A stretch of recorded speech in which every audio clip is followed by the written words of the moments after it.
శ్రీనివాసరావు, పల్నాడు జిల్లా తెలుగుదేశం పార్టీ అధికార ప్రతినిధి. కోడెల శివప్రసాదరావు గారు మరణించారని ఎవరన్నారు? వాస్తవానికి భౌతికంగా మన మధ్య లేరు కాబట్టి అభివృద్ధికి పరంగా కానీ అభివృద్ధి రూపంలో కోడెల శివప్రసాదరావు గారు సత్తెనపల్లి నియోజకవర్గం ఉన్నంత వరకు, నర్సరావుపేట నియోజకవర్గం ఉన్నంత వరకు కూడా అక్కడ ఉన్నటువంటి ప్రజలు, సామాన్య ప్రజలు సైతం హృదయాల్లో అభివృద్ధి రూపంలో నిలిచిపోయి ఉన్నారు. సత్తెనపల్లి విషయానికి వస్తే గతంలో కోడెల గారికి ముందు అభివృద్ధి, కోడెల గారి అభివృద్ధి అని చెప్పుకునే పరిస్థితి.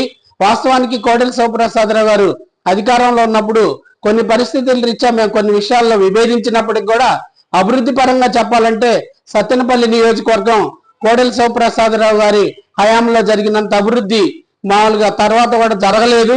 మరి అనేక రకాలుగా ప్రధానంగా చెప్పుకోవాలంటే సత్తెనపల్లి పట్టణంలోని మరి స్టేషన్ రోడ్ లో ఉన్నటువంటి ఎన్టీఆర్ విగ్రహావిష్కరణ కానీ, అదేవిధంగా అక్కడ ఉన్నటువంటి వాకింగ్ ట్రాక్ కానీ, మరి వావిలాల ఘాట్ కానీ అనేక రకాలు, దాని ఎదురుగా కొన్ని నిర్మాణ దశ 80-90% పూర్తి చేసుకున్నటువంటి స్టేడియం కానీ, మరి ఇక్కడ ఉన్నటువంటి జడ్పీ గెస్ట్ హౌస్, అదేవిధంగా అనేక రకాలుగా ఎన్ఎస్పి గెస్ట్ హౌస్ కానీ, ఇవన్నీ కూడా సత్తెనపల్లి పట్టణంలో రోడ్డు విస్తరణ, అభివృద్ధి పనులు, సెంటర్ లైటింగ్, ఆధునీకరణ. ఒక సత్తెనపల్లి పేరులో పల్లి అనే ఉంది కానీ వాస్తవానికి పట్టణంగా రూపొందించే దాంట్లో మాత్రం కోడెల శివప్రసాదరావు గారి మార్కు మరి అనేది ఉంది.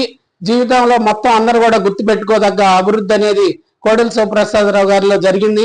వాస్తవానికి పార్టీకి నేను తెలుగుదేశంలో లేనప్పుడు కొంతమేర కోడెల శివప్రసాదరావు గారి దగ్గర తెలుసు కానీ అనునిచ్చి ఇప్పుడు కూడా పార్టీలో ఏ సందర్భం వచ్చినా కానీ కోడెల శివప్రసాదరావు గారిని రోజుకు ఒక్కసారన్నా గుర్తు చేసుకునే పరిస్థితి, ఆయనతో ఉన్నటువంటి అనుబంధం కానీ, ఆయన వీళ్ళందరినీ నాయకత్వ రూపంలో పెంచిన విధానాన్ని కానీ వాటన్నిటిని కూడా మా ముందు వ్యక్తపరుస్తూ ఉంటే వారి టైంలో మేము మన పని చేయలేకపోయాము, వారి నాయకత్వంలో ఉండలేకపోయాము అనేది కూడా ఒకసారి బాధ అనిపిస్తుంది.